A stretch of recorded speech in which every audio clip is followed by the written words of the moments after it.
नमो भगवते वासुदेवाय।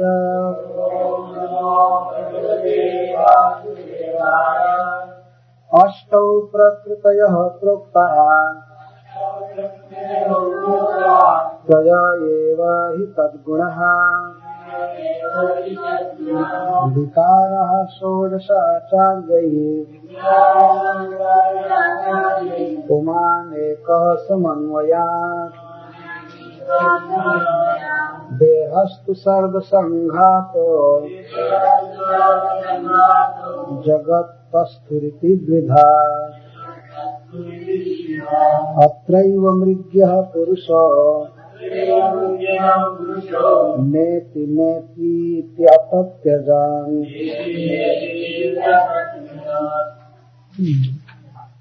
प्रकृतयः प्रकृतियां प्रोक्तः कही गई हैं, त्रय तीन, एव निश्चित, ही भिन्न नहीं, तद्गुणः उसके गुण हैं, विकारः विकार परिवर्तन, षोडश 16, आचार्य ही आचार्यों के द्वारा कहा गया है, पुमान जीव, एकः एक, समन्वया जो इनके साथ है। दूसरी प्रहलाद महाराज यह बताए कि आत्मा का अनुभव किस तरह से हो सकता है। जैसे स्वर्णकार, हिमकार या स्वर्ण तत्व को जानने वाला व्यक्ति सोना को प्राप्त करता है और उसे शुद्ध करता है। अन्य पदार्थ उसमें मिले रहते हैं तो सोना को शुद्ध किया जाता है जला करके, तो अन्य द्रव्य जल जाते हैं और शुद्ध सोना बच जाता है। तो ज्ञान जो है वह भी एक अग्नि के समान है। ज्ञानाग्नि दग्ध कर्माणम तमाहु पंडितम, जिसने अपने कर्म वासनाओं को ज्ञान रूपी अग्नि में जला दिया है उसको पंडित कहा जाता है। बुद्ध लोग तमाहु पंडितम बुधा, बुधा मतलब विद्वत गण, उसको पंडित कहते हैं। इस संसार में पंडित कौन है? जिसने वासनाओं को ज्ञान की आग से जला दिया है। मतलब सांसारिक वासनाएं जिसकी जल गई हैं और भगवत वासना केवल शेष रह गई है, वह है पंडित। तो यहाँ प्रहलाद महाराज कह रहे हैं, पहले देह का वर्णन कर रहे हैं फिर से। देह किस किस उपकरण से बना है? अष्टौ प्रकृतयः प्रोक्ता, 8 प्रकृतियां कही गई हैं। जैसे भगवान गीता में कहते हैं, भूमि रापो नलो वायु खम मनो बुद्धिरेव च अहंकार इतीयम में भिन्ना प्रकृति अष्टधा।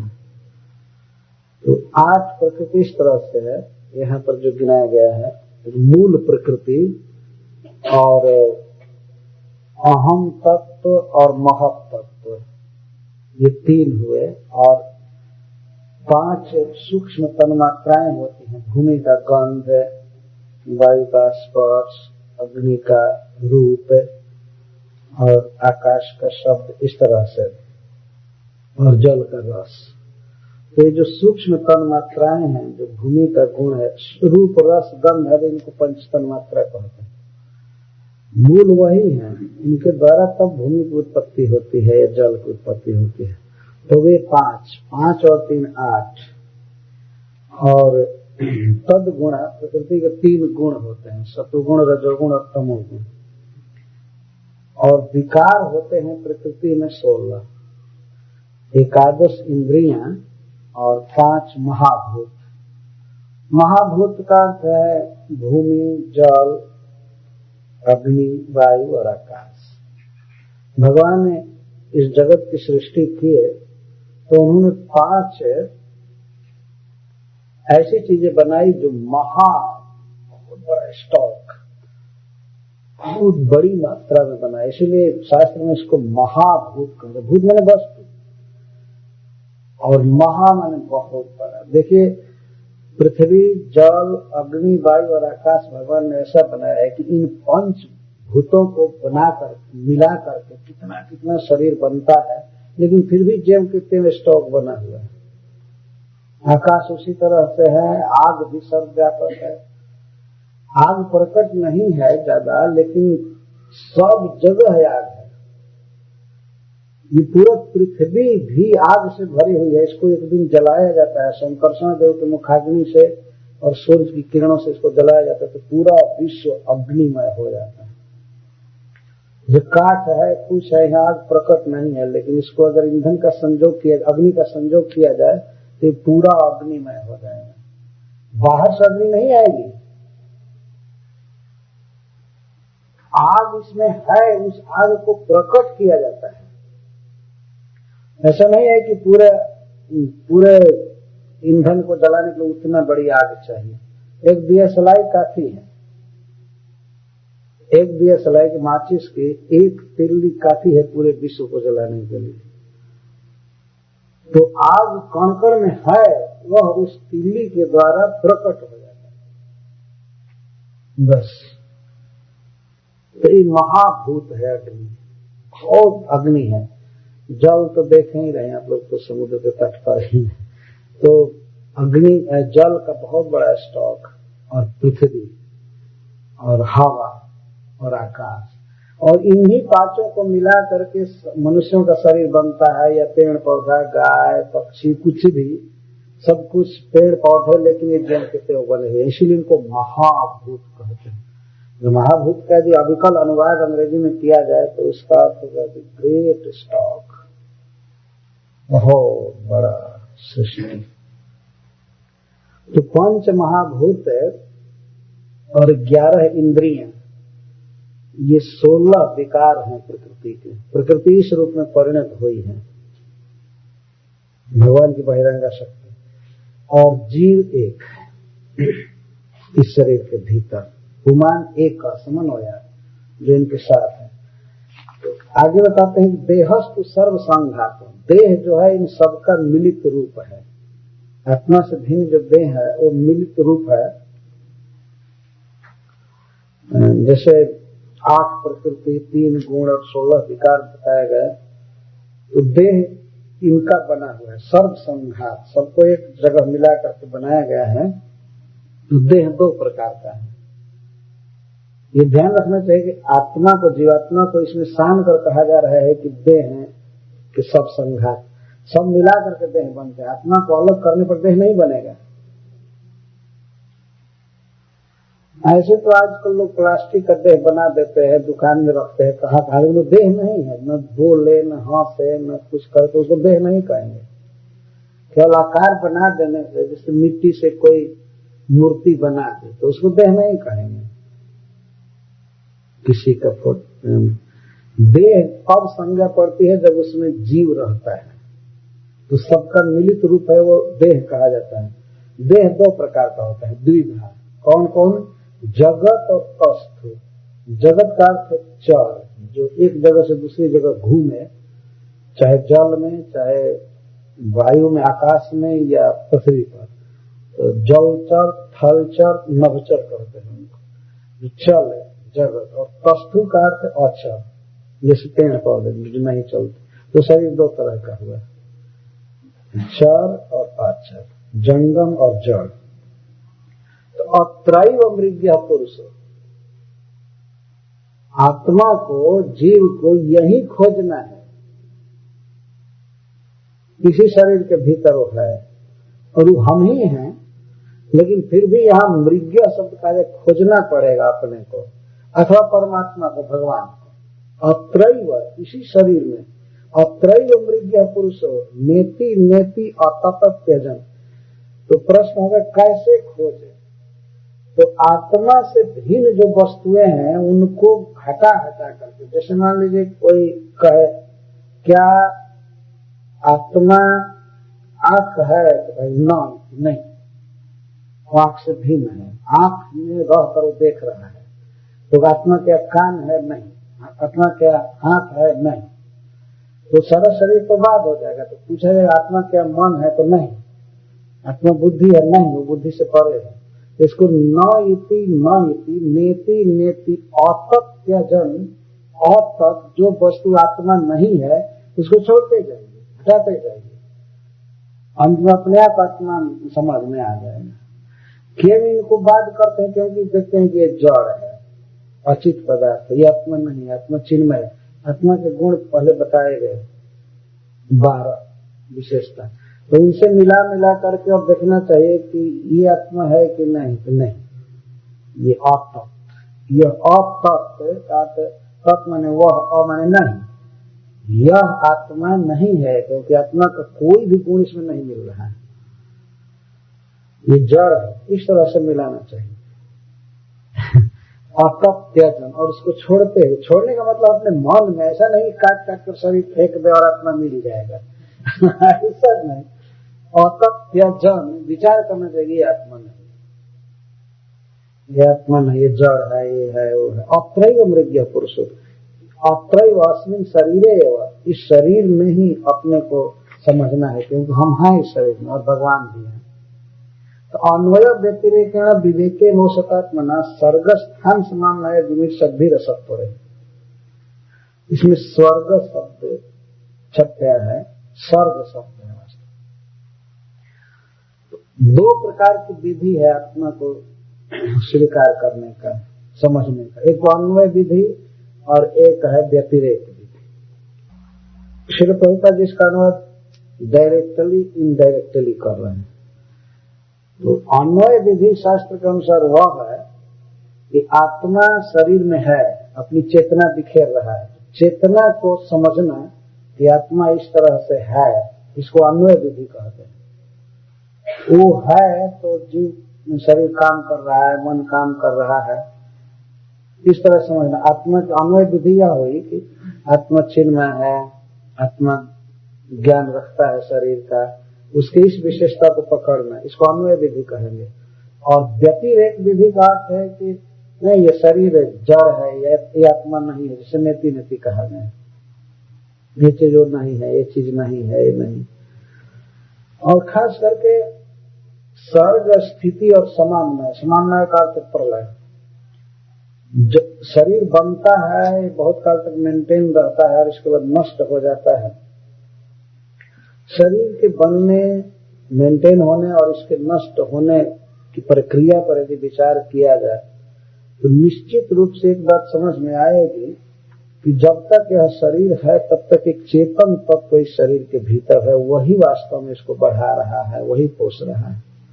जैसे इस शरीर को मेंटेन करना है तो प्रसाद दिया जाता है, भोजन दिया जाता है, तो हम इसको सान करके खा रहे हैं। इस शरीर में कोई चेतन तत्व है जो शरीर को चला रहा है, इसमें भोजन डाल करके या कहन करके या कार चला करके, जैसे तैसे कोई है चेतन तत्व। इसको तो कोई भी दल से दल आदमी समझ सकता है, लेकिन कुछ लोग जो आत्मा और देह में भेद ही नहीं जानते, देह को ही आत्मा मानते हैं, उनकी बात नहीं की जा रही है। यह विवेक शब्द दिया गया, उसका विवेक, बहुत सुंदर विवेक, कमनीय विवेक जिनके पास है वो विचार करेंगे कि चेतन वस्तु के कारण शरीर जन्म ले रहा है और कुछ काल तक रहता है, और वह चेतन तत्व जब इस शरीर को छोड़ देता है तो यही शरीर का मरण है। तो इस तरह से विचार करना चाहिए। असत्वर ही, इसमें बहुत जल्दी नहीं करना चाहिए, सत्वर नहीं, बहुत धीर भाव से, गंभीर भाव से, भले समय लगे लेकिन आत्मा को इस तरह से समझ लेना चाहिए। प्रहलाद महाराज कह रहे हैं। मैं बहुत संक्षेप में इन बातों को कह करके आगे बढ़ रहा हूँ, क्योंकि कल तो कथा बहुत थोड़ी हो पाएगी। अच्छा ठीक है, इस देह से आत्मा की भिन्नता बताए, बुद्धि से आत्मा किस तरह भिन्न है इसको बता रहा है। दो शरीर है ना, एक स्थूल शरीर और एक सूक्ष्म शरीर। तो सूक्ष्म शरीर से भी आत्मा भिन्न चीज है, वो बता रहे हैं। बुद्धेर जागरण स्वप्न सुसुप्तिरिति वृत्तयः। बुद्धि की तीन अवस्थाएं होती हैं, तीन कार्य होते हैं, स्वप्न, सुसुप्ति और जागरण। जैसे हम लोगों की अवस्थाएं तीन है हमेशा, हम कुछ देर तक जगते हैं, जैसे इस समय जगे हुए, और एक दशा होती है बुद्धि की सुसुप्ति, सो जाना, कुछ भी स्मरण में आना, और एक दशा है स्वप्न। बुद्धि कुछ सपना में कुछ दृश्य देखती रहती है, कुछ बन जाती है। बुद्धि में हम देखते हैं हम ये हो गए हैं, वो हो गए हैं, हम नहीं हो गए हैं, हम तो जैसे बेड पर सोए हैं वैसे हैं, और आत्मा भी विकृत नहीं। लेकिन बुद्धि जो है शरीर का निर्माण भी कर लेती है, और समाज का भी, विश्व का भी, और सुख दुख अनुभव भी करती है, हर्ष विषाद का अनुभव करती है। सपना में हो सकता है देखे कि बहुत बड़ा लॉटरी जीत गया हूं मैं, ये अमेरिका का प्रेसिडेंट ही बन गया है, ये भी देख सकता है बुद्धि द्वारा। तो बुद्धि की वृत्तियां हैं, और कभी कभी बिल्कुल सस्पेंड सो जाती है, कुछ भी स्मरण नहीं रहता है, अपने बेड पर पड़े हुए देह का भी स्मरण नहीं रहता, स्वजन का, घर का, कुछ का। प्रतिदिन ये बुद्धि की वृत्ति हो रही है। कोई कहे कि क्या शरीर सो रहा है? नहीं। क्या आत्मा सो रहा है? नहीं, बुद्धि सोती है, या बुद्धि सपना देखती है, या जग भी रही है तो ये आत्मा नहीं जगा है, जो सोएगा ही नहीं वो जगेगा क्या? कोई कहे कि आत्मा जग गया है, नहीं, आत्मा हमेशा जगा रहता है।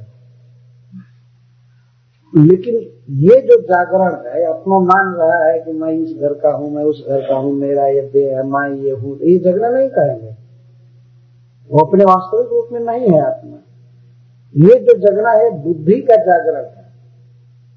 जब टाइम हो गया, मुझे जाना है सर्विस पर, मुझे जॉब पर जाना है, ये करना है, ये बुद्धि जगी हुई है, आत्मा नहीं। आत्मा हमेशा जगा रहता है, और उसका जगना कुछ दूसरा है, विलक्षण। तो बुद्धि की तीन वृत्तियों का अनुभव कोई भी व्यक्ति करता है। जैसे मान लीजिए सो गए हैं आप और जगते हैं, तो एक स्मरण आता है कि मैं सोया था और मैं जगा था, मैं सपना देख रहा था। तो बुद्धि की तीनों अवस्थाओं का साक्षी है जी। जिसे पता लग गया कि जो व्यक्ति सोया था, जो व्यक्ति जगा था, जो व्यक्ति सपना देख रहा था, उससे ये अलग है, अब तो तटस्थ रूप से देख रहा है। ये तो कैसे देख सकता है? कोई है जो साक्षी की तरह देख रहा है। तो कहते हैं बुद्धि जागरणम स्वप्न सुसुप्ति रीतिवृत्त ताः जैनैवानुभूयन्ते स्वाध्यक्ष पुरुषः परः। बुद्धि की ये तीनों दशाओं को जो देखता रहता है वो है पर, देह से भिन्न पुरुष, आत्मा अथवा परम पुरुष भगवान। जिन अनुभूयन्ते, जिसके द्वारा ये बुद्धि की तीनों वृत्तियों का अनुभव होता है, तो वो साक्षी है, तो वो उससे भिन्न है। ये देह से तो भिन्न हम प्रकट ही हैं। देखते हैं हमारा हाथ है, इसका मतलब हम हाथ नहीं है। स्थूल शरीर से तो अपने को अलग करने में बहुत बड़ा आसान है, लेकिन बुद्धि से अपने को अलग करना थोड़ा कठिन लग रहा है ना? ऐसा, लेकिन उससे भी अलग करना है। स्थूल शरीर के विषय में कोई प्रश्न करे, कोई कहे कि मैं ये हूं, लेकिन पूछा जाए क्या आप हाथ हैं? नहीं, मेरा हाथ है। मैं हाथ क्यों? तो आप पैर हैं? नहीं, मेरा पैर है। मैं पैर नहीं। तो इसी तरह से मस्तक के भी बारे में कहे कोई कि आप आंख हैं, आप दांत हैं, आप सिर हैं, तो क्या बात कर रही? मेरा सिर है कि मैं सिर हूं? मेरा सिर है। तो इस तरह से शरीर के प्रत्येक अंग को हटाया जाए। पूछा आप पेट हैं, आप छाती हैं, तो नहीं, हमारा छाती है। तो आप कौन है? शरीर से शरीर का पॉजेसर भिन्न है। इसी तरह से बुद्धि से बुद्धि का जो पॉजेसर है वो भिन्न वस्तु है, भिन्न आदमी। वह नहीं है। तो बुद्धि की 3 दशाएं होते हैं, 3 कार्य होते हैं, और तीनों का जीव साक्षी होता है। ये सब जो अनुभव का विषय है वास्तव में। अगर बुद्धि ही जीव होता तो इस तरह का अनुभव नहीं करता कि मैं सो गया था, मैं खा रहा था, मैं सपना देख रहा था। ऐसा वो नहीं सोच सकता। बुद्धि इस रूप में होती है और बुद्धि से आत्मा परे है। एक अनुभव सबका है। तो सूक्ष्म शरीर से, मन से किस तरह से आत्मा परे है, इसका अनुभव सबको है। ये भी स्त्री वर्ण पर यस्त्र बुद्धि भेद क्रियोद्भव। जब बुद्धि के जो भेद हैं, स्वप्न, जागृत और सुषुप्ति, ये पूर्व क्रिया के अनुसार होते हैं। क्रियोद्भव। बुद्धि वैसी होती है जैसा आदमी कर्म करता है। जैसे कर्म किया उसके अनुसार बुद्धि होती है। बुद्धि के अनुसार सपना देखता है, चाहे सोता है, जगता है, जो कुछ भी करता है। तो ये 3 वर्ण के, मतलब सत्वगुण, रजोगुण और तमोगुण रहने वाली बुद्धि है। लेकिन इस पर्यस्तय का अर्थ है कि यदि विचार करके देखा जाए तो ये आत्मा का काम नहीं है। आत्मा इससे भिन्न है। स्वरूपम आत्मनो बुद्धि गंधर वायु निवान्वया। एक उदाहरण दे रहे हैं प्रहलाद महाराज। जैसे अगर किसी पुष्प की गंध आवे तो गंध है फूल का और हवा का गंध नहीं है, लेकिन गंध के आने से हवा का अनुभव अपने आप हो जाएगा कि हवा इस गंध को लेकर के आ रही है। इसी तरह से बुद्धि की वृत्तियों का जो साक्षी है, स्मरण करने वाला है, वह बुद्धि से भिन्न है, ये अपने आप समझ में आ जाएगा।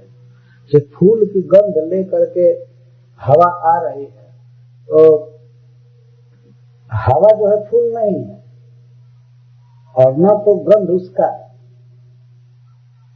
एक बहुत सुंदर उदाहरण देकर के बात समझाई जा रही है।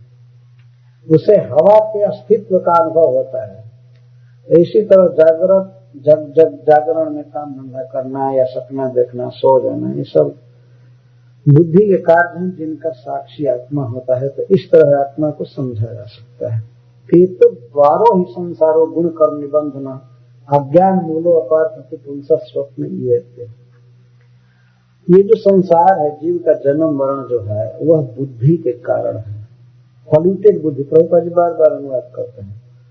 Through polluted intelligence one is subjected to the modes of nature.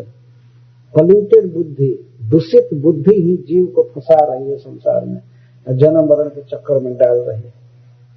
यही गुण कर्म निबंधना, प्रकृति के गुणों के अनुसार कर्म करता है, कर्म करने पर फिर बंधन होता है। वास्तव में ये जो पॉल्यूटेड बुद्धि है, यही सबसे बड़ा शत्रु है मनुष्य के पास। यह बुद्धि या मन जिसको कहते हैं, वह आत्मा को ढक देता है और आत्मा समझता है कि मैं बुद्धि हूँ, मैं मन हूँ। वो भेद नहीं देखता है। इसको उपाधि कहते हैं। बुद्धि के कारण जीव संसार में फंसा हुआ है और कोई भी व्यक्ति अपने को बहुत बुद्धिमान समझता है। यह एक संसार में बहुत बड़ा रोग है। शायद जो माया से मुक्त होगा वही व्यक्ति मान सकता है कि हमको बुद्धि कम है। किसी से आप पूछिए और कमजोरी को स्वीकार कर लेगा। कहिए कि आपके पैर में इसमें दर्द रहता है, ठीक से नहीं बैठ पाते, पैर में स्वीकार कर, हाँ ठीक कहते हैं, पैर में दर्द है। यह कहा जाए कि इस समय आपको कुछ कम दिखाई पड़ता है पहले से, कहे हाँ कुछ कम हो गई है मुझे। लेकिन आप पहले से कम सुन रहे हैं तो हाँ कम सुन रहे हैं। लेकिन ये कह दिया कि पहले से आपको कुछ कम बुद्धि हो गई है, तो वो आदमी कहे नहीं ऐसा तो नहीं है, पहले से कम बुद्धि नहीं हो गई है। ऐसा वो नहीं मान सकता है। कभी कभी लोग कहते हैं किसी से अमर्ष करके कि अरे उसके पास धन भगवान ने ज्यादा दिया है लेकिन हमसे बुद्धि ज्यादा नहीं दिया है। कहते हैं ना, प्रत्येक व्यक्ति का यह मायाबद्ध है, जीव का यह एक बहुत बड़ा रोग है कि मैं बुद्धिमान और अपनी बुद्धि के अनुसार सबसे अच्छा काम करता है। गांजा सिगरेट पीने वाला भी आदमी सोचता है कि मैं अच्छा कर रहा, निर्णय कर चुका है, नहीं ये ठीक। मांस खाने वाला, शराब पीने वाला, व्यभिचार करने वाला भी सोचता है कि मैं ठीक कर रहा हूँ, यही हमको सुखी करेगा। तो उसकी बुद्धि का निर्णय है। इसीलिए भगवान से प्रार्थना की जाती है, बना दो बुद्धिहीन भगवान।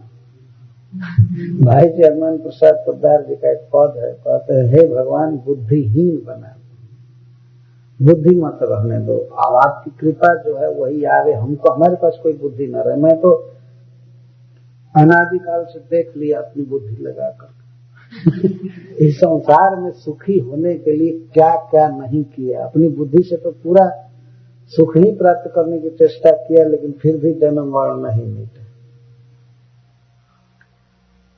भगवान गीता में कहते हैं तद बुद्धवा बुद्धिमान से, तो उसका कारण है ना। और कुछ भी काम धंधा आदमी करे, कुछ भी कमाए, पूरे संसार का सम्राट बन जाए, लेकिन नहीं कहा जाएगा कि वो बुद्धिमान हुआ। जो भगवान को समर्पण करता है, भगवान की भक्ति करता है, वही वास्तव में बहुत बड़ा मनीषी है, बहुत बड़ा बुद्धिमान व्यक्ति है। और संसार में बुद्धिमान कहा किसको जाता है? एक व्यापार के क्षेत्र में देखिए, सामाजिक व्यवहार में जो व्यक्ति एक पैसा कहीं लगावे और करोड़ों रुपया कमा ले, तो उसको माना जाएगा हाँ ये बुद्धि है ना। कम से कम इन्वेस्ट करे और अधिक से अधिक कमा ले, कम समय में कम खर्च करके, तो उसको बुद्धिमान माना जाता है। भगवान श्रीमद् भागवतम में कह रहे हैं उद्धव जी से, ऐसा बुद्धि मता बुद्धि मनीषाम च मनीषिणा जद सत्यन अंते निह माम आपनोति अमृतम, ऐसे श्लोक है। भगवान कहते हैं कि ये शरीर जो है जाने वाला है, क्षणभंगुर है और प्राकृत है, नश्वर है, आत्मा के लिए दुख दे रहा है। लेकिन इसी शरीर से, जाने वाले असत्य शरीर से ही जो व्यक्ति सत्य स्वरूप मुझको प्राप्त कर लेता है, सबसे बड़ा बुद्धिमान व्यक्ति वही। ये देह जाएगा, एक दिन हाथ जल जाएगा, खत्म होगा, जीभ भी चली जाएगी, आंख भी चली जाएगी। और जिस दिन आत्मा शरीर को छोड़ करके चला जाएगा, उस दिन इस शरीर को कोई नहीं ले सकता है। हो सकता है प्रयोगशाला में लेने वाले कुछ ले लेकिन ऐसे आप किसी के दरवाजे पर ले जाइए कि ये शरीर है, ले लीजिए, तो वही कुछ डॉलर देकर भगाएगा कि आप ले जाओ, हटाओ, किसी काम का नहीं रहना, एक पैसे का भी नहीं रह जाएगा। जब तक आत्मा इसके भीतर है तब तक तो इसको सैलरी दिया जाता है, काम करता है कितना कितना। तो देह को वेतन दिया जा रहा है कि आत्मा को? वास्तव में आत्मा को दिया जा रहा है। कोई बहुत बड़ा इंजीनियर है, काम करता है, उसको कोई कंपनी वेतन देती है क्योंकि जीवित है, काम कर रहा है। और वही आत्मा छोड़ करके चला गया तो उस शरीर को अब क्या वेतन देगा?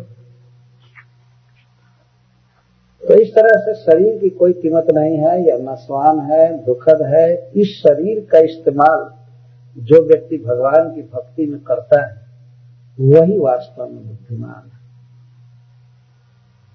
जिसकी कीमत एक पैसे की नहीं है और इससे वो वैकुंठ खरीद ले इस शरीर की। और वही शरीर का उपयोग कितना करना है? एक चर्म खंड है, जिह्वा, छोटा सा चाम है, और उसको केवल हिला करके वैकुंठ खरीदा जा सकता है। हरे कृष्णा कृष्णा कृष्णा हरे हरे, हरे राम राम राम। तो यह मनीषा है, वास्तव में यह बुद्धिमानी है। इस शरीर के छोटे से अंग से हम चाहें तो वैकुंठ का सुख प्राप्त कर सकते, भगवान के धाम में जा सकते हैं। तो नाम जप करने वाले बुद्धिमान है वास्तव, यह मनीषा है। भगवान ने भागवत में अपने श्रीमुख से कहा, ये बुद्धिमानी है। इस नश्वर और असत्य देह के द्वारा वैकुंठ प्राप्त कर ले जीव, मुझे प्राप्त कर ले, अगर ऐसा कोई किया तो वही वास्तव में विवेक शक्ति वाला है, वही विचार शक्ति वाला, इस तरह से बात कही। और जो अन्य प्रकार की बुद्धि है, जैसे बुद्धि के द्वारा, ये पॉलिटिक बुद्धि के द्वारा ही संसार के भोगों को भोगने की योजना बनाई जाती है, बहुत फैसिलिटी दिया हुआ। जैसे मैंने सुना है कि कुछ लोग कहते हैं कि 2000 चढ़ते ही कंप्यूटर फेल हो जाएंगे, क्या हो जाएगा, तो सब बुद्धिमान लगे हुए। तो बुद्धिमान और कंप्यूटर फिट क्यों करना चाहते हैं? भोगों की सुविधा के लिए, हमको ठीक से सब चीज मिलता रहे, ये रहे वो रहे वो रहे। इसके लिए ना, क्योंकि अब तक भोगे है इस रीति से, तो भोगते रहे।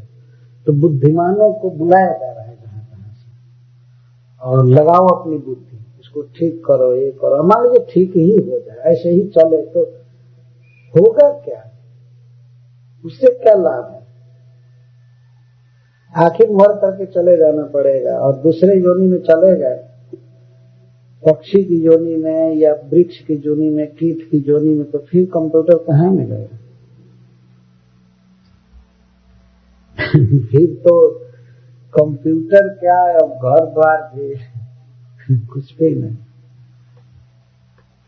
लेकिन जो व्यक्ति इस देह का इस्तेमाल किया, इसको भगवान के प्रणाम में लगाया, प्रसाद में लगाया, भगवान का पुस्तक बांटा इस हाथ से, किसी के पास ले जाता तो प्रभुपाद जी की किताब कोई दिखा रहा है, हाथ का कितना सुंदर इस्तेमाल।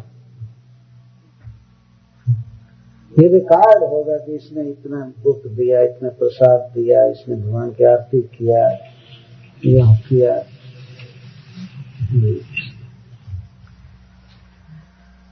तो यह जो बुद्धि है पॉल्यूटेड, यही है जीव को जगत में बांधने वाली। और यह अज्ञान मूल है, कि संसार सत्य नहीं है, अज्ञान जैसा है, वास्तविक कुछ नहीं है। जैसे तुम सब स्वप्न नहीं वारते,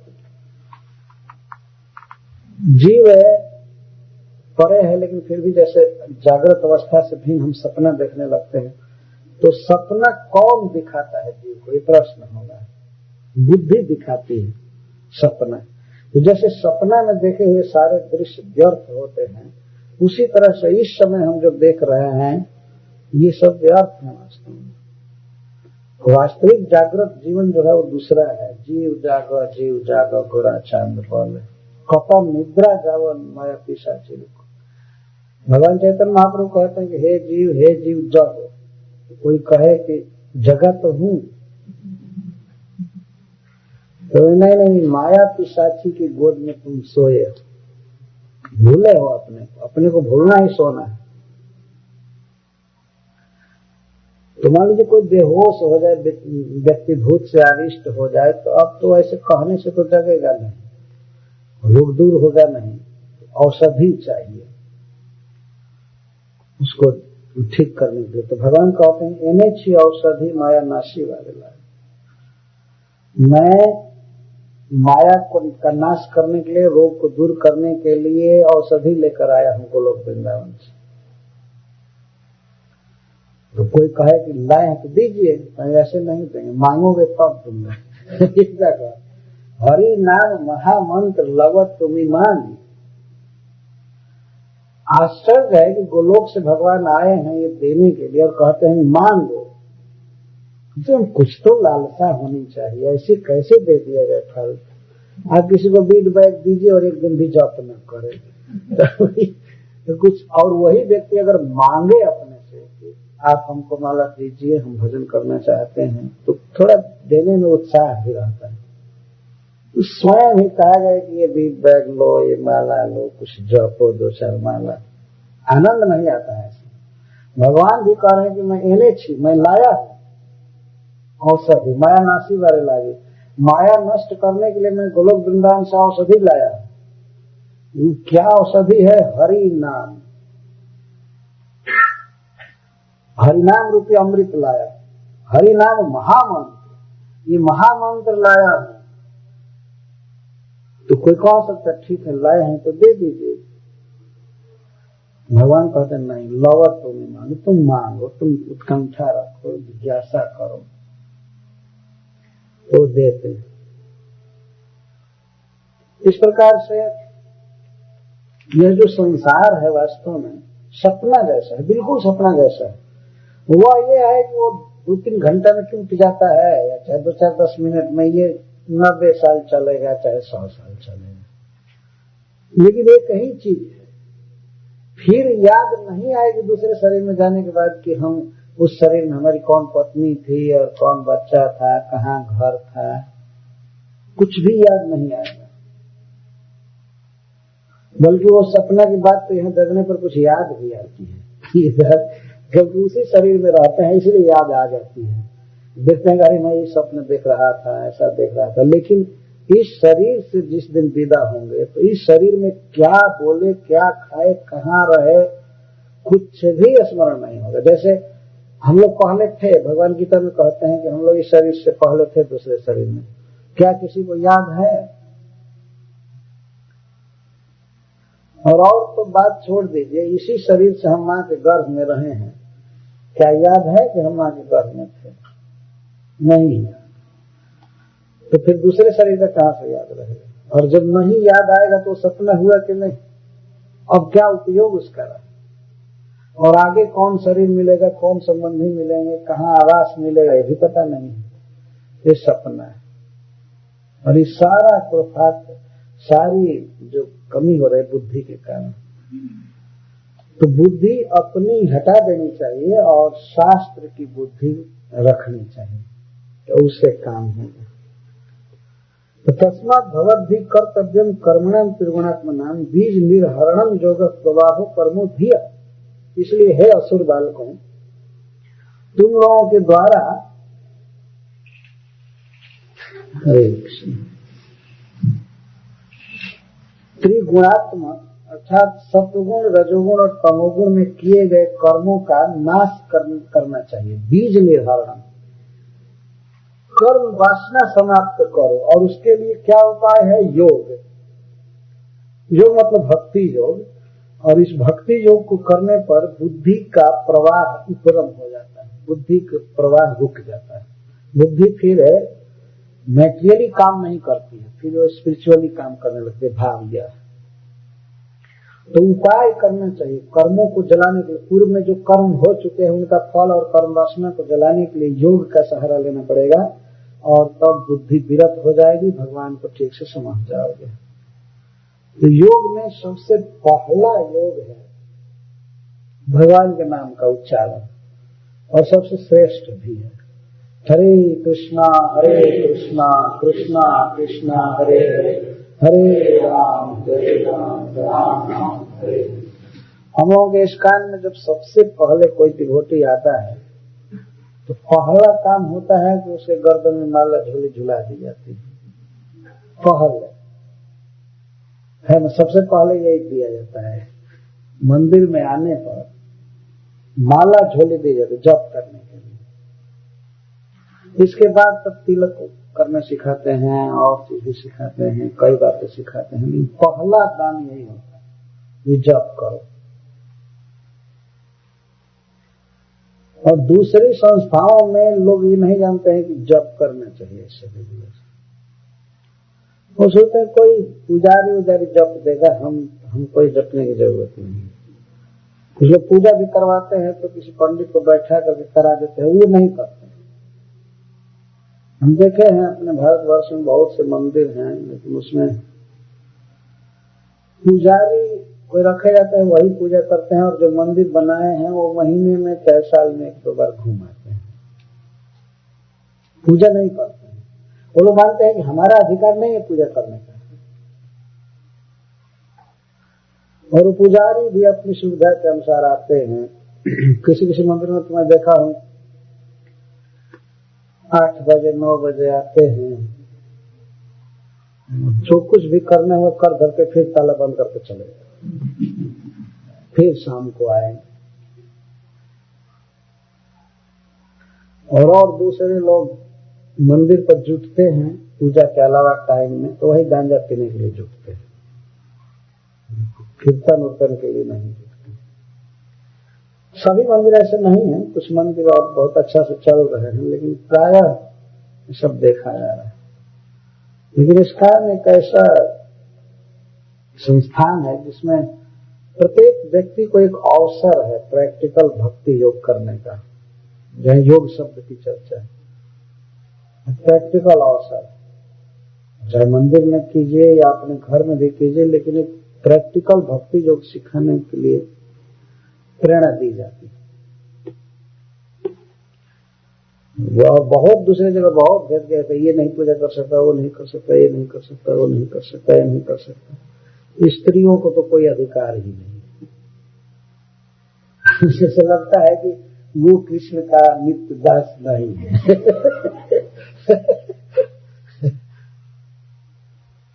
लेकिन आप पढ़ेंगे शास्त्रों में तो बहुत सी स्त्रियां हैं जो भगवान की पूजा करती थी। जैसे महाराज अम्बरीश की पत्नी, उनके साथ भगवान की पूजा करती थी, आराधना करती। और ऐसा नहीं कि वो पुजारी रख करके, पुजारी भी थे लेकिन वो लोग पर्सनल भी करते थे। सवई मन कृष्ण पदार बिंदयो बच्चन से बैकुंठ गुणानुवर्ण में, और कई कई करो हरिर मंदिर मार्जन आदि सु, हाथ को भगवान के मंदिर मार्जन आदि में, श्रृंगार में, पूजा में लगाया था। क्योंकि भगवान अपने हैं और इतने बड़े नहीं हैं कि हम उनके पास नहीं जा सकते हैं। बड़े हैं कुछ भी हैं, लेकिन हम उन्हीं के अंश हैं। तो बाप भले राष्ट्रपति हो जाए, लेकिन बच्चा है तो आखिर जाएगा नहीं बाप के पास, सहज अधिकार है। और अगर राष्ट्रपति का नहीं मत आओ तो कह देगा समाज में कि तुम मेरे फादर हो, मैं तुम्हारा बेटा हूं, नहीं आ सकता है। छोटा बेटा हो तो बाप हाई कोर्ट का जज हो, कुर्सी पर बैठा भी हो और देखेगा तो पापा पापा कहते चल देगा। और उसमें रियली अगर बाप स्नेहवान है तो थोड़े कहेगा हाय मैं जज हूं यहाँ और मुझे बाप कह रहे हैं। ऐसा नहीं कह सकता है। और भगवान को ऐसे खुल कर कहते हैं कि मैं सबका बाप हूं। सर्व जोनि सुकौन्तेय मूर्तय संभवन्त यथासम ब्रह्म महज्जन अहम बीजतो पिता, मैं सबका पिता हूं। तो खुल कर कह रहे हैं। तो पिता है तो भगवान वही बता रहे हैं कि मैं बहुत निकटतम संबंधी हूं। मुझे समझने में, मुझसे प्यार करने में, मेरी पूजा करने में कोई दिक्कत नहीं। सबको कहते हैं मन मना भव मद भक्त मध्याजी। मध्याजी का अर्थ है कि मेरा यजन करो, मेरी पूजा करो। कहाँ ये कहते नहीं नहीं नहीं नहीं तुम मेरी पूजा नहीं कर सकते, मेरी पूजा करने के लिए मैं बता रहा हूं। भगवान की पूजा कोई भी कर सकता है, कोई भी उनको समझ सकता है। इसको योग कहते हैं। तो प्रहलाद महाराज कहते हैं कि योग का उपाय करो, इसी से कर्म बंधन जलेगा और बुद्धि की प्रवृत्ति रुकेगी, तब आत्मा अपने स्वरूप में काम करने लगेगा। तो असुर बालकों ने पूछा कि कुछ उपाय और बताइए इसके लिए, क्या योग करें। जिज्ञासा थे उनको, रियली वो भक्ति करना चाहते थे। तो उन्होंने पूछा कि आप हम लोगों को उपाय बताइए। नारद जी के मुख से सुने हुए उपाय को प्रहलाद महाराज कह रहे हैं। तत्रोपाय सहस्रा अयम भगवता उदित, ऐसे बहुत बहुत उपाय है, हजारों उपाय हैं भगवान को पाने के लिए, अपने स्वरूप को समझने के लिए। लेकिन ये जो उपाय मैं बता रहा हूँ ये साक्षात भगवान के द्वारा कहा हुआ बता रहा हूँ। और लोगों ने भी उपाय बताया है, लेकिन मैं साक्षात भगवान के द्वारा कहे हुए उपाय को बता रहा हूँ जो मुझे नारद जी ने बताया है। यदि स्वरूप भगवती जथा जय अंजसा रति, अगर इन धर्मों का आचरण किया जाए ठीक से, इन उपायों का अवलंबन किया जाए, तो भगवान में, ईश्वर में, श्री कृष्ण में अंजसा आसानी से रति उत्पन्न हो जाती, प्रेम उत्पन्न हो जाती। अंजसा कर दो बड़ी सुगमता से। आज हम लोग देख रहे हैं कि कुछ लोगों की स्वाभाविक रुचि भगवान की तरफ है। जैसे मंगला आरती में देखा कितने बच्चे आए थे, और बच्चों को बहुत प्रयास करके नहीं जाना पड़ा। उनके अंदर भावना भरी हुई है कि ये फर्स्ट सैटरडे है तो जाना है, तो आए, बड़े प्रसन्न दिख रहे थे। सवेरे सवेरे भगवान के सामने खड़ा होना, दर्शन करना, भक्तों का दर्शन और कान से सुनना, हरे कृष्ण महामंत्र। तो ये कौन सा विचार उनको लाया यहाँ पर? कोई ऐसे नहीं कि रूटीन में बंधे हैं, नहीं आएंगे तो फाइन लग जाएगा, ऐसा तो नहीं है, नहीं आएंगे तो टिकट लग जाएगा ऐसा नहीं है। इनको बाणी को लाना यह एक रुचि का, रति का बहुत प्राथमिक रूप है। धीरे धीरे वो बीज के रूप में है तो अंकुर और वृक्ष के रूप में हो सकता है। क्यों ऐसा हो रहा है कि जो भगवान ने साक्षात उपाय बताया है उन उपायों को कुछ लोग कर रहे हैं। तो भगवान ने कैसे रति होगी, कैसे प्रेम होगा, इसका उपाय बता रहे हैं। सावधानी से सुनिए। प्रहलाद महाराज उपाय बता रहे हैं। गुरु शुश्रूषया भक्त्या सर्वलब्धार्पणेन च संगेन साधु भक्तानां ईश्वराराधनेन च श्रद्धया तत्कथायां च कीर्तनैर्गुणकर्मणां तत्पादाम्बुरुहध्यानात् तल्लिङ्गेक्षार्हणादिभिः हरिः सर्वेषु भूतेषु भगवानास्त ईश्वरः इति भूतानि मनसा कामैस्तैः साधुमानयेत्। ये उपाय बताए संक्षेप में। सबसे पहला उपाय बता रहे हैं, गुरु शुश्रूषया भक्त्या, भक्ति से गुरु की सेवा करने से। तृतीय में है, जो संस्कृत थोड़ा जानते हैं वो समझ सकते हैं। उपाय से, जैसे सहलेखन्या लिखते, वह लेखनी से लिख रहा है, या सह कारेण मनहट्टन गच्छति, वह कार से मनहट्टन जा रहा है ऐसा कहेंगे। से मतलब उस उपाय से वो जा रहा है। तो किस उपाय से कृष्ण का प्रेम मिलेगा? पहला उपाय है गुरु शुश्रूषा, गुरु की सेवा, पहला उपाय। और यहाँ एक रिजर्व अर्थ है, जिस गुरु ने हमें भगवान की भक्ति दिया है, भगवान की वार्ता दिया है, और जिसके उपदेश से, संग से भगवान में हमारी रुचि हुई है, वो है गुरु। तो ऐसे व्यक्ति की सेवा करना, भक्ति से सेवा, भक्त्या, भक्ति का अर्थ है प्रेम से, अपना समझ करके। गुरु सेवा का मतलब क्या हुआ, क्या सेवा की जाए, इसकी व्याख्या की गई है टीकाओं में। क्या सेवा की जाए? गुरु वह कार्य किया जाए जिससे गुरु प्रसन्न रहे, यह सेवा है। किसी के चित्त को जब आप उल्लसित करते हैं अपने व्यवहार से, सुख देते हैं, तो उसको सेवा कहा जाता है। सेवा का अर्थ ही होता है कि हमारे व्यवहार से या हमारे वस्तु दान से या जिस चीज से कोई व्यक्ति खुश है, आनंद में है, तो हम कहेंगे कि हमने उसकी सेवा की। ऐसा नहीं कि बाहर से हम कुछ कर रहे हैं और खुश नहीं है व्यक्ति, तो उसको सेवा नहीं कहेंगे। जैसे दो शिष्य थे, गुरु की सेवा कर रहे थे, एक कथा है। दो शिष्य थे और गुरु जी का चरण दबाने का समय आता था तो दोनों दबाते थे, लेकिन दोनों में झगड़ा होता था कि मैं चरण दबाऊंगा, मैं चरण दबाऊंगा। तो गुरु जी ने दोनों को बांट दिया एक एक पैर, ये लेफ्ट पैर तुम दबाओ और राइट तुम दबाओ। तो लोग बात, तो लोग बड़े प्रेम से अपनी सेवा करते थे। जो सेवा के विधि होती है उस विधि से कर रहे थे। हृदय में उतना ज्ञान नहीं था कि सेवा क्या चीज, तो सेवा करते थे, सेवा करते थे, वो लोग बांट लिए थे। तो एक ही पैर, जिसको जो पैर बांटा गया था उसी की सेवा कर रहा है, दूसरे पैर की नहीं। और वो समझते थे कि हम बहुत अनन्य सेवक हैं, तो पैर की सेवा कर रहे थे। तब तक एक दिन गुरु जी ऐसे कुछ आधी निद्रा में बाएं पैर को दाहिने तरफ किए और दाहिने को बाएं किए। तो मान लीजिए जो व्यक्ति जो से दाहिना पैर दबा रहा था उसकी तरफ बाएं आया, तो वो कहा ये इधर क्यों आ रहा है, ये क्यों इधर आ रहा है, उसको वहां खिलने लगा। पैर क्वाइट है तो गुरु जी तो आए करने लगे, ये क्यों इधर आ गया, इसका पैर क्यों इधर आ गया। तो दूसरा रंग हुआ, जा करके पत्थर उठा करके उसके पैर रखे। जो हमारे पैर क्वाइट रहे हो तो तुम्हारे पैर को, तो गुरु जी का पैर टूट गया हो गई। इस तरह का अनन्य शिष्य हो जाए तो गुरु जी की अच्छी सेवा हो जाएगी।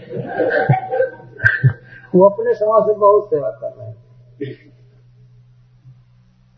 हमने देखा है कभी कभी चरण दबाने के लिए शिष्य लोग आते हैं। एक दो बार मैं ऐसा देखा है, शिष्य चरण दबा रहे थे हमारे, इतना हमें दुख हो रहा था, दोनों हाथों को विपरीत दिशा में ले जा रहे थे, तो चमड़े में जलन हो रही है और मैं संकोच बस कह नहीं रहा था कि नहीं रहने दो, चाहे करो।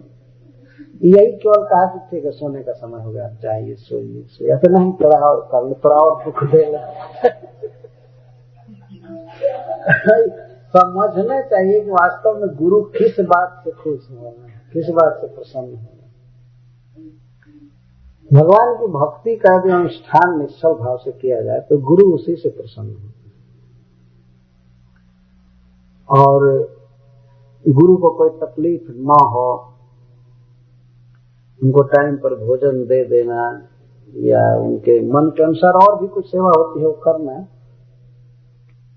और यह गुरु सेवा वास्तव में जो बात बताई जा रही है, यह लगता है कि ऐसे लोगों के लिए बताई जा रही है जो कि गुरु के साथ नित्य रह रहे हैं, भक्ति की शिक्षा लेने पर पड़े हुए।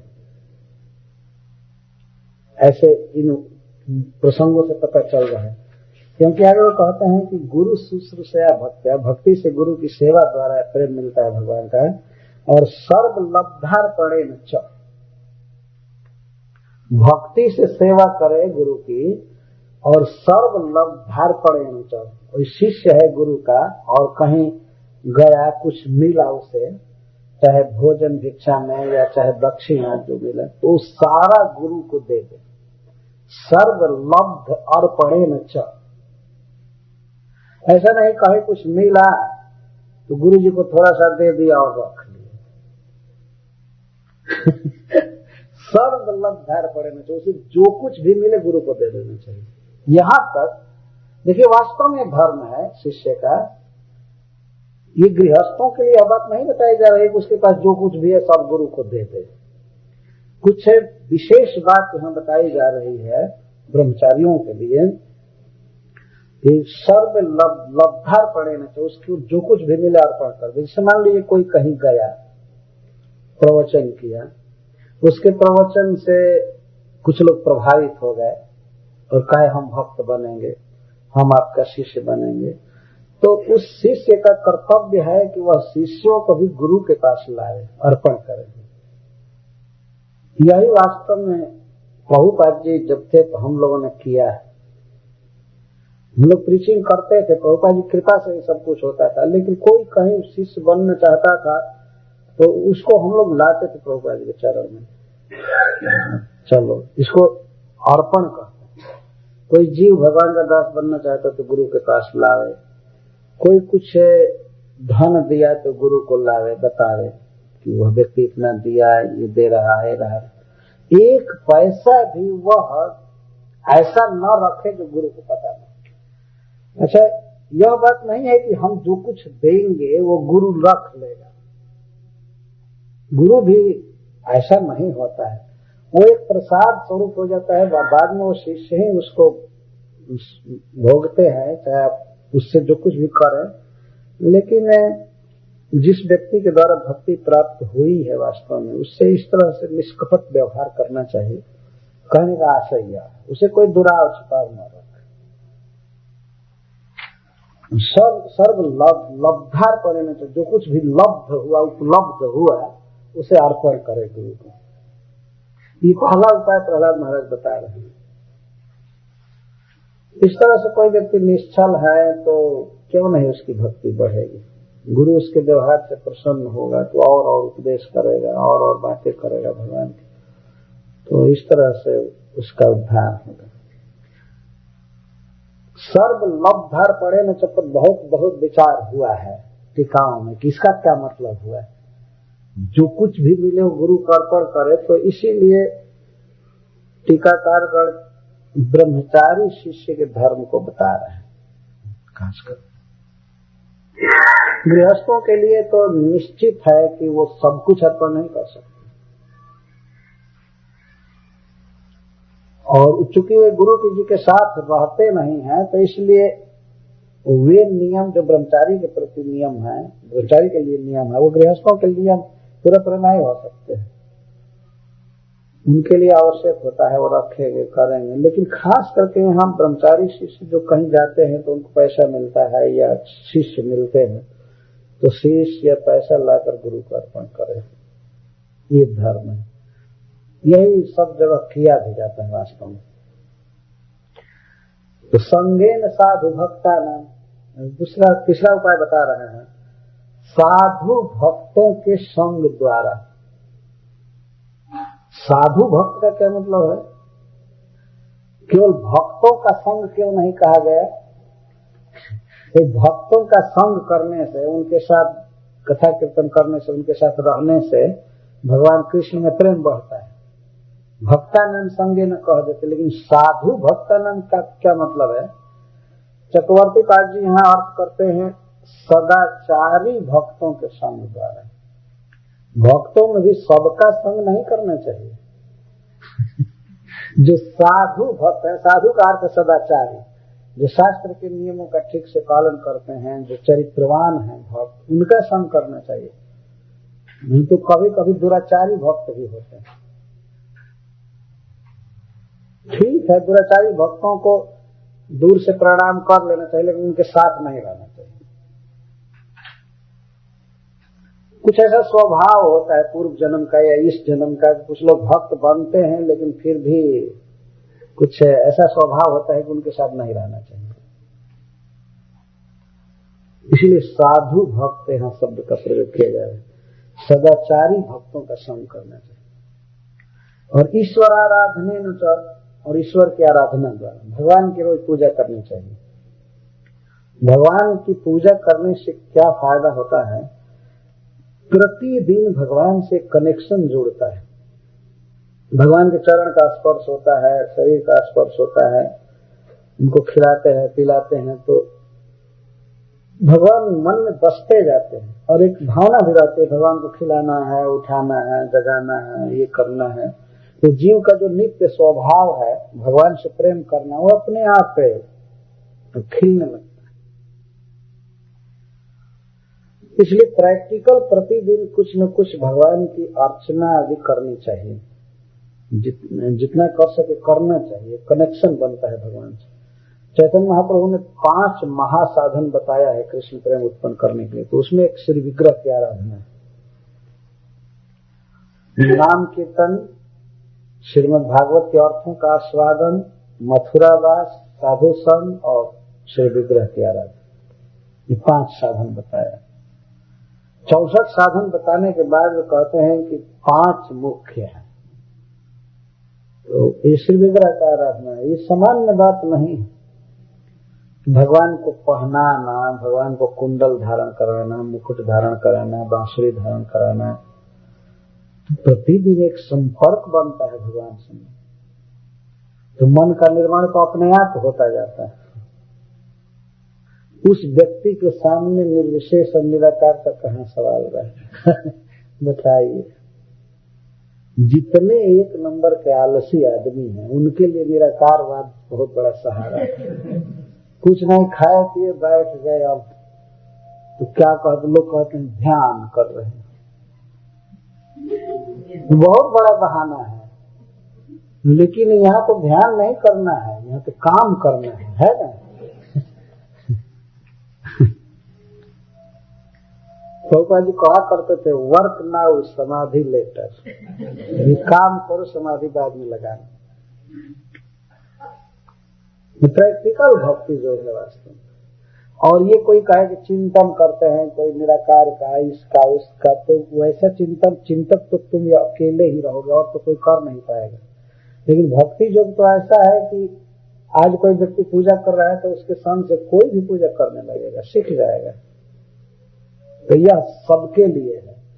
सर्वव्यापक साधन है, कोई भी कर सकता है। ईश्वर आराधना में तो जिन भगवान ने इस विश्व का निर्माण किया है, हमको सब कुछ दे रहे हैं, हमारे सुहृद हैं, उनके साथ क्या हमारा संबंध नहीं जुटना चाहिए? हम लोग तो प्रतिदिन अपने को नहला रहे हैं, अपने को खिला रहे हैं, पहना रहे हैं, है ना? इस लाश को, इस जड़ शरीर को कितना कितना पोंछते हैं, धोते हैं घंटों तक। अगर एक जगह टाइम कैलकुलेट किया जाए कि कितना देर तक हम शरीर को धोए हैं, पोछे हैं, कपड़ा साफ किए हैं, तो लगातार जोड़ेंगे तो कई साल बीतेगा कि अखंड हम शरीर में ही बचे पचे रहे। अपना मल मूत्र रोज धोते हैं, अपना दांत धोते हैं, अपनी आंख धोते हैं, केश संवारते हैं, सब करते हैं। अपना जो कि हमारा स्वरूप नहीं है, हम दूसरे हैं, हम कृष्ण के नित्य दास हैं और इस मृतक शरीर की सेवा कर रहे हैं। तो वो बहुत बड़ा भाग्य है कि जिन भक्तों को भगवान की सेवा का अवसर मिलता है, वास्तव में उनको भगवान से जुड़ने का, भगवान की सेवा का अभ्यास बनता है, बहुत बड़ा लाभ है। इसलिए हमारे आचार्यों ने, मतलब वैष्णव संप्रदाय के जितने भी आचार्य हुए हैं, वो भगवान के श्री विग्रह की प्रतिष्ठा करते हैं, चाहे व्यक्तिगत रूप से आदमी करे, चाहे सामूहिक रूप से मंदिर में करे, निश्चित है श्री विग्रह की आराधना की बात करते हैं। और श्रील प्रभुपाद जी की कृपा से विश्व में सर्वत्र श्री विग्रह फैल गए। यह एक अद्भुत बात है। अगर भगवान की कृपा का प्रभाव देखिए, एक व्यक्ति ने सारे विश्व में श्री विग्रह भर दिया, महामंत्र भर दिया और महाप्रसाद भर दिया, सब। भगवान की आराधना यहाँ बात कही गई कि भगवान जिन धर्मों से, कामों से खुश होते हैं, तो उनको प्रसन्न करने की चेष्टा करनी चाहिए। उसमें एक है उनके अंग से संबंध होना। जैसे इस संसार में देखिए, आप किसी से प्रेम करते हैं तो किसी को कुछ देते हैं, कुछ करते हैं, लेकिन जो निकटतम व्यक्ति होते हैं उस व्यक्ति की शारीरिक हिफाजत भी करते हैं, सेवा करते हैं।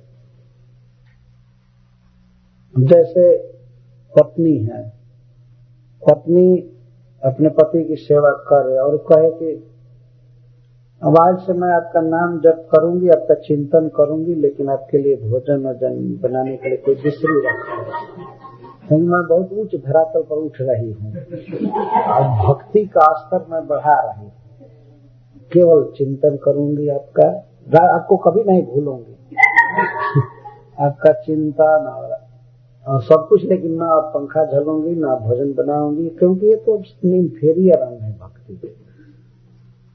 तब बताइए, तब पति की क्या हालत होगी? ये चाहेंगे कि ऐसी पत्नी रहे? नहीं, शारीरिक सेवा चाहिए। तो पत्नी अपने पति के लिए भोजन बनाती है, या चरण दबाती है, या पंखा झलती है, या उनका वस्त्र साफ करती है, और भी अपना स्थान घर द्वार बहार करके बर्तन आदि मांझ कर वस्तु सजा करके रखती है। तब पति कहता है हाँ ठीक, और नहीं ध्यान के रूम में बैठ कर मेडिटेशन लगाने लगे, कहे सारा मैं मानसिक सेवा कर रही हूँ। आजकल साधु लोग भी बहुत मानसिक सेवा करने वाले बढ़े।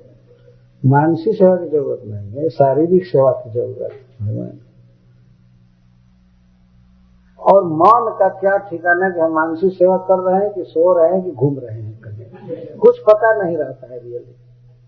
जब शरीर अपने बस में नहीं है तो मन अपने बस में हो जाएगा? बताइए, 1 घंटे में 1 माइल की रफ्तार से भागने वाले घोड़े पर हमारा कंट्रोल नहीं है, तो 1 सेकेंड में करोड़ों माइल भागने वाले पर कंट्रोल कर लेंगे।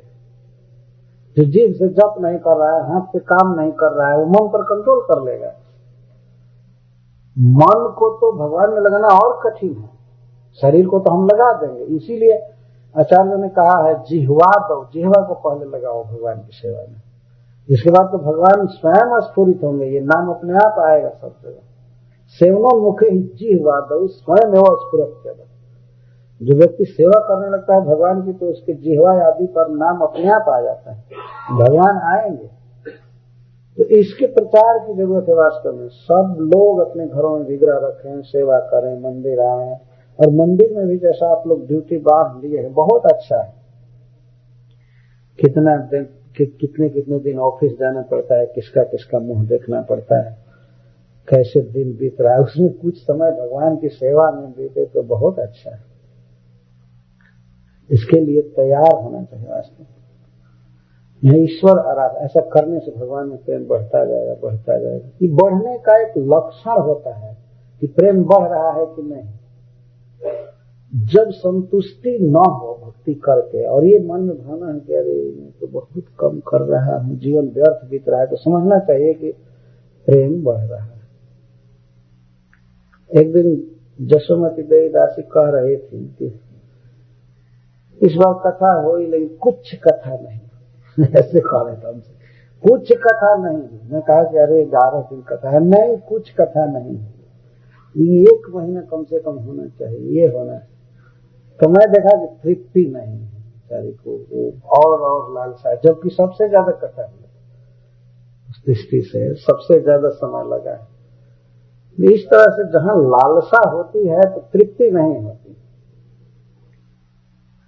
तो भगवान की आराधना करनी चाहिए प्रतिदिन। जिन लोगों को मान लीजिए मंदिर से दूर रहना पड़ रहा है, तो अपने घर में रखना चाहिए शिव विग्रह, और विशेष करके जो मूर्ति रखेंगे तो थोड़ा भगवान के हाथ पैर से भी संबंध रहेगा। फोटो भी रखना ठीक है, लेकिन फोटो तो केवल दर्शन भर का आनंद आएगा, भगवान को छूने का आनंद नहीं आएगा, और उनके श्रृंगार करने का। बहुत बहुत भक्त भगवान के श्रृंगार पर मन लगाए रहते हैं। एक बार की बात है, वृंदावन में एक मंदिर है, रसिक बिहारी जी का मंदिर, आज भी ठाकुर जी हैं। तो वहां के पुजारी भगवान की पाग बांध रहे, पगड़ी, समझते हैं पगड़ी में सिर पर वस्त्र लपेट कर बांधा जाता है, इसको पगड़ी कहते हैं। वो बांध रहे, क्योंकि श्री कृष्ण बांधते हैं ना, आखिर एक चरवाहा है, गाय को बांध करके मोर मुकुट बांध कर जाते थे, तो बांध रहे थे बार बार पगड़ी। पता नहीं क्यों ठाकुर जब बांधते थे तो कृष्ण थोड़ा सिर हिला देते थे, पगड़ी गिर जाती थी, तो फिर बांधते। तो पुजारी ने 10-12 बार बांधा पगड़ी, और कृष्ण हिला देते थे और गिर जाती थी ढीली होकर। तो पुजारी को बड़ा क्रोध आया कृष्ण पर, वो सख्य भाव से उपासना करते थे। उन्होंने कह दिया, अरे सारे जब हमारा बांधा हुआ पसंद नहीं तो खुद बांध लो, क्यों परेशान कर रहे हो? अरे हमको तुम्हारे लिए प्रसाद बनाना है, ये करना है कि दिन भर पगड़ी ही बांधता है। और इतना कहे और इसके बाद जब बांधे तो नहीं। ये बिल्कुल सत्य घटना है, अभी बहुत वर्ष पहले की नहीं है, ये लगभग 70-80 वर्ष पहले की घटना है, 70-72 वर्ष पर। और उन्होंने जब गाली दिया तो ठंडे हो गए, ठीक है, और पगड़ी स्वीकार कर ली।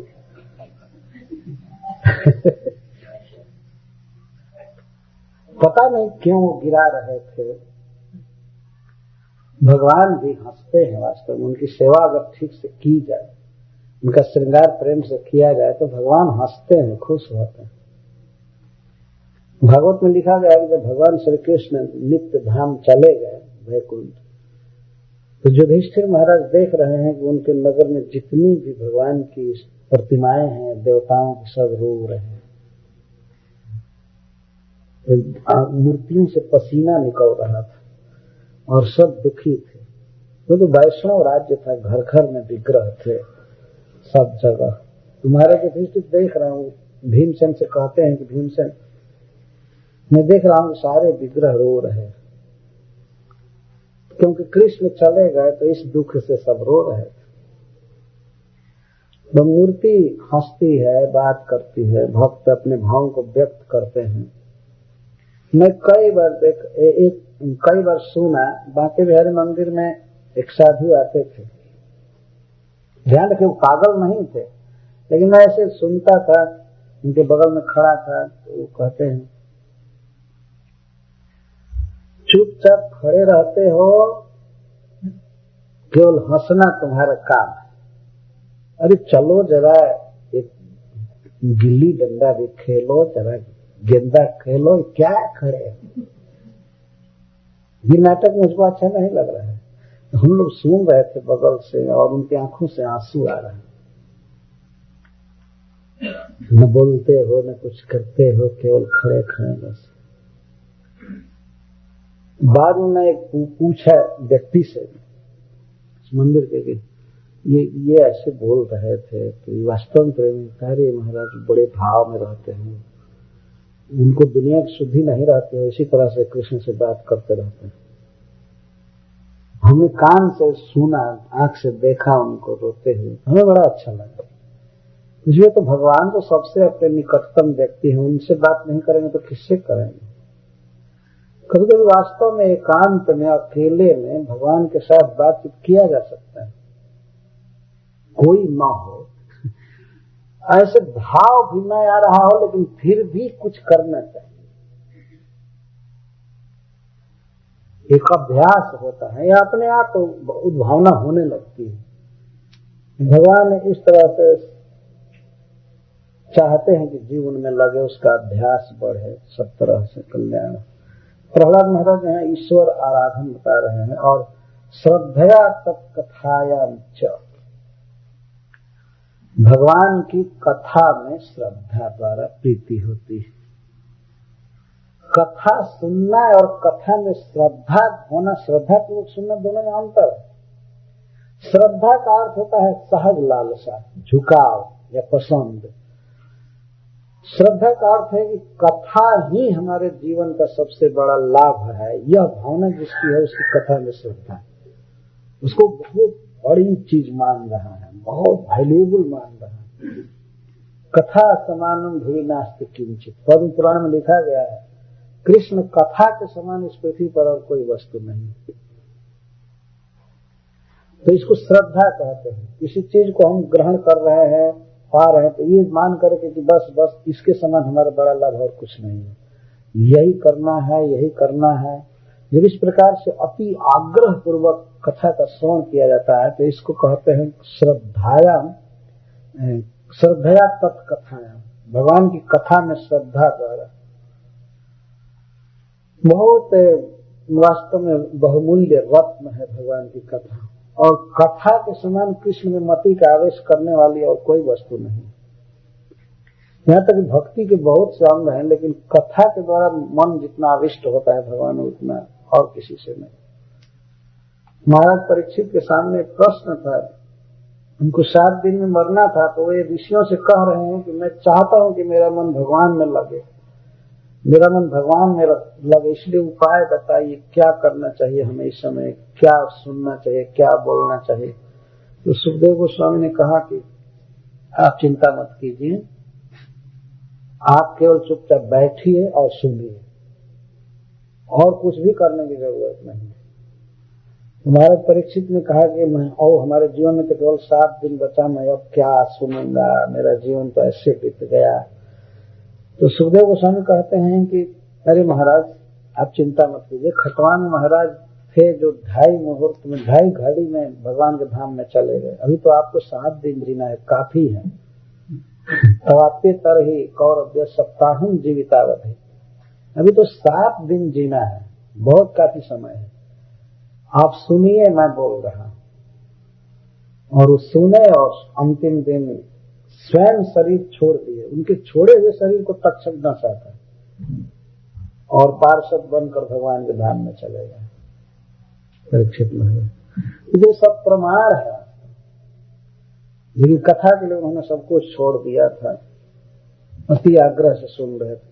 तो कथा में श्रद्धा द्वारा भगवान में प्रीति बढ़ती है। कीर्तनैर गुण कर्मणा, और भगवान के गुणों और कर्मों लीलाओं का कीर्तन, बारंबार बोलना, बखानना, गाना, इसको कीर्तन कहते हैं। जब हम कोई चीज बारंबार बोलते रहते हैं तो उसको कीर्तन कहते हैं।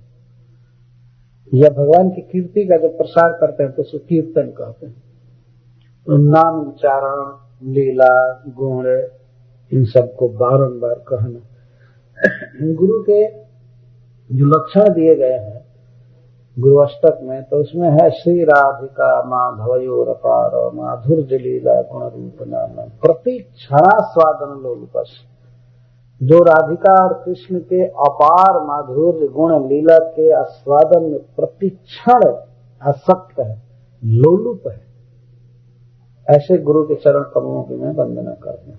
प्रति क्षणास्वादन लोलुपस, लोलुप है आस्वादन करने के लिए गुण कर्म रूप नाम का। और कितना देर तक? प्रतिक्षण, सब समय जो लोलुप। ये गुरु का एक क्वालिफिकेशन है वास्तव में। इसमें गुरु के क्वालिफिकेशन सब दिए गए हैं गुरु अष्टक में। गुण कह कह करके वंदना की गई है। जैसे पहला है कि गुरु जी बहुत दयालु है, परम कृपालु हैं, जलते हुए संसार दावानल में जलते हुए जीवों को वो भगवत ज्ञान दे करके वर्षा करके और शांति देते हैं। संसार दावानल लीढ़ लोक प्राणाय कारुण्य घना घन। जो जलते हुए, लीढ़ माने जले हुए जीवों को संसार दुख ज्वाला में जो करुणा के बादल बन गए, कारुण्य घना घनत्व, करुणा के मूर्तिमान बादल हैं और वर्षा कर रहे हैं, जीवों को सुखी कर रहे हैं, ऐसे गुरु के चरण कमल वंदना करते हैं। दूसरी बात है महाप्रभु के, भगवान चैतन्य महाप्रभु के परंपरा में और उनके गुणों का स्मरण करके उनके अनुसार कीर्तन आदि करके रसेन महाप्रभु कीर्तन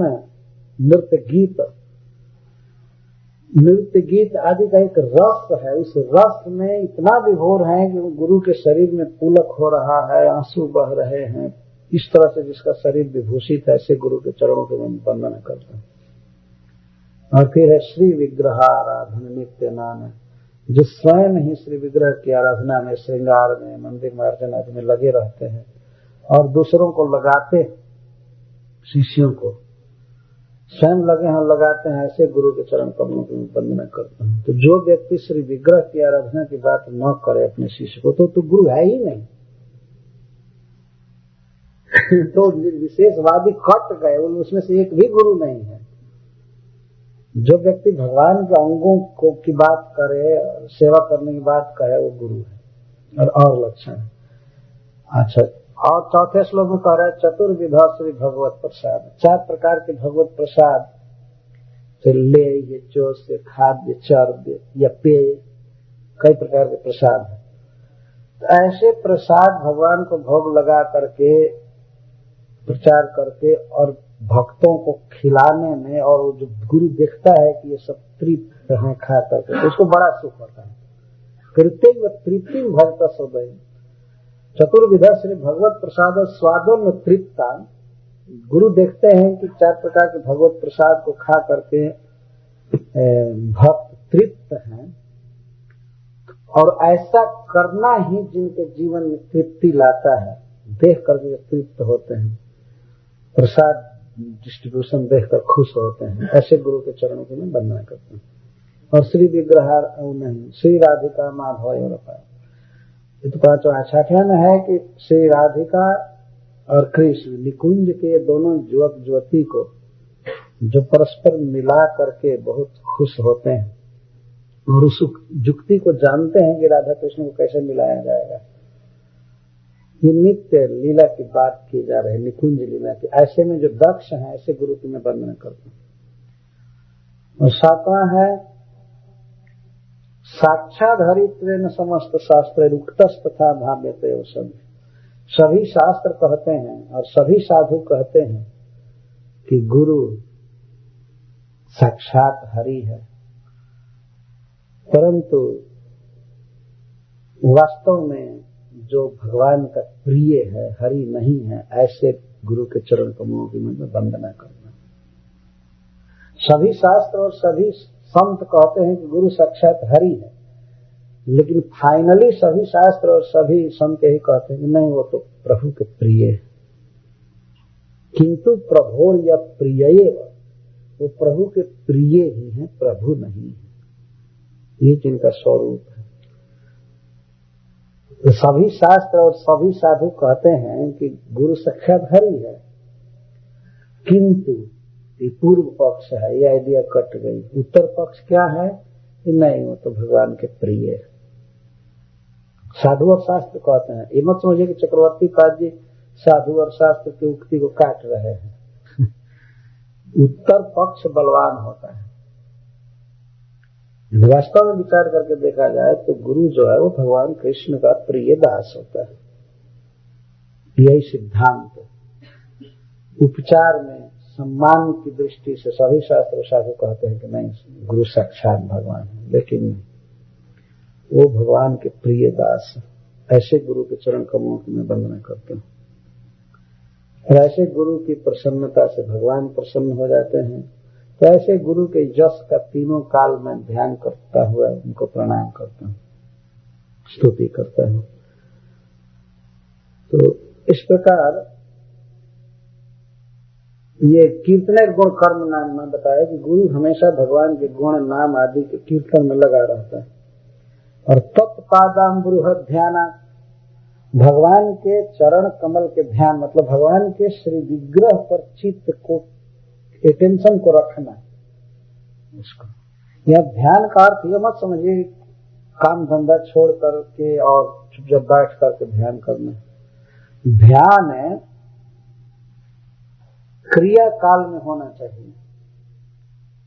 ध्यान करते जैसे माँ अपने बच्चे के लिए भोजन बना रही है, तो बच्चे के लिए भोजन बना रही तो कोई जरूरी नहीं है कि वो बच्चे का चिंतन हमेशा करती ही रहे, उसकी सेवा कर रही है। लेकिन यहाँ जो बात है भगवान के चरण के ध्यान, चरण का अर्थ पूरा श्री विग्रह, भगवान के परम सुंदर स्वरूप पर चित्त का बारंबार जाना, इसको ध्यान कहते हैं। उन्हें चले जाना। लेकिन भक्ति के अन्य अंगों को करते हुए जाना चाहिए। जैसे जप करना है, जप कर रहे हैं और भगवान के अंग का चिंतन हो रहा है, लीला का चिंतन हो रहा है, अथवा जो शब्द निकल रहा है उसको सुन रहे हैं, इसको ध्यान कहते हैं, अटेंशन जाना। और तल लिंगेक्षाधनाधि, तल लिंग मतलब भगवान के श्री विग्रह का दर्शन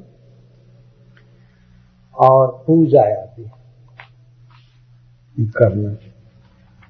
ये सब उपाय है जो डायरेक्ट भगवान ने उपाय बताया है, उसको प्रहलाद महाराज कह रहे हैं। और एक बहुत ही उत्कृष्ट, और जैसा कि कम सुनने को मिलता है वो बात बता रहे हैं, हरि सर्वेषु भूतेषु भगवान आस्ते ईश्वर। हरि ईश्वर सर्वेषु भूतेषु आस्ते, भगवान कृष्ण सभी जीवों में हैं।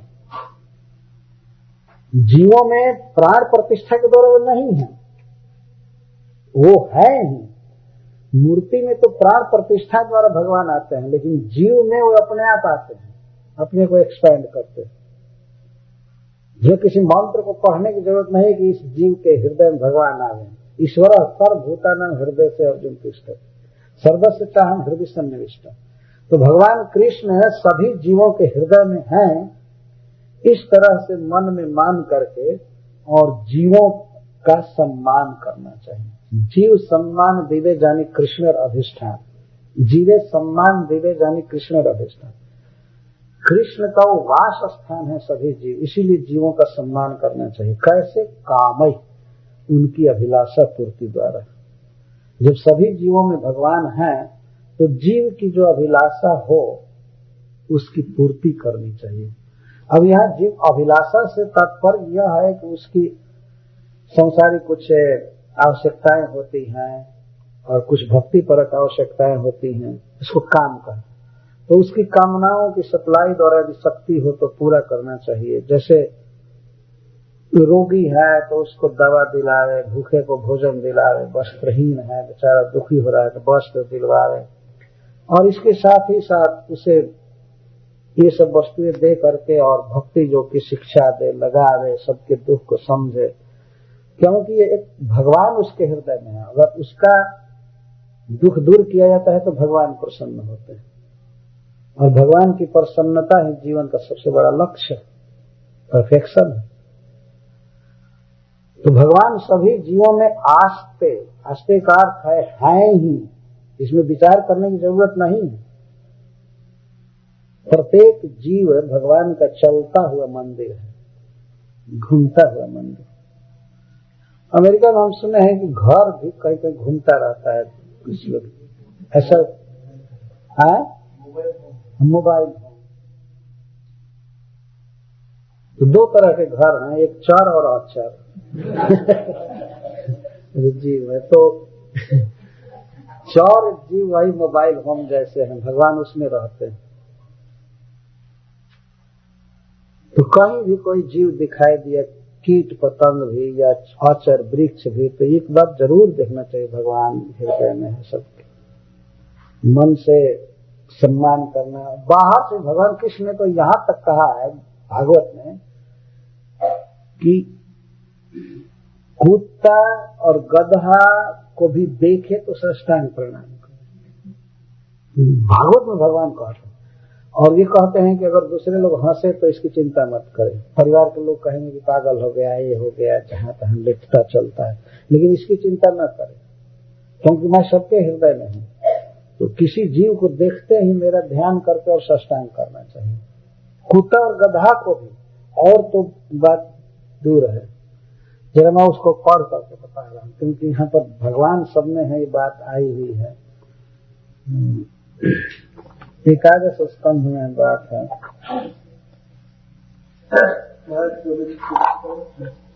हाँ ठीक कहा।